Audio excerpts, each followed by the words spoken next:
بانی کو 2 دن میں اسپتال منتقل نہیں کیا گیا تو حکومت کے خلاف توہین عدالت کی درخواست دائر کریں گے۔ سلمان اکرم راجہ نے واضح کر دیا۔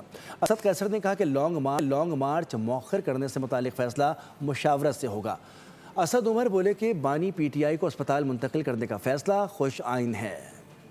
رہنما پی ٹی آئی سلمان اکرم راجہ نے کہا ہے بانی پی ٹی آئی کو شفا انٹرنیشنل اسپتال منتقل نہ کیا تو ہم حکومت کے خلاف توہین عدالت کی درخواست دائر کریں گے۔ سپریم کورٹ نے ان کو 2 دن کا وقت دیا ہے، وہ 2 دن کا جو عرصہ ہے کل دوپہر تک ختم ہو جائے گا۔ خان صاحب کو منتقل کرنا ہے شفا انٹرنیشنل ہسپتال میں، کل تک ان کے پاس مہلت ہے، وہ نہیں کریں گے تو یقیناً ہم توہین عدالت کی درخواست دیں گے اور عدالت کے سامنے ہوں گے۔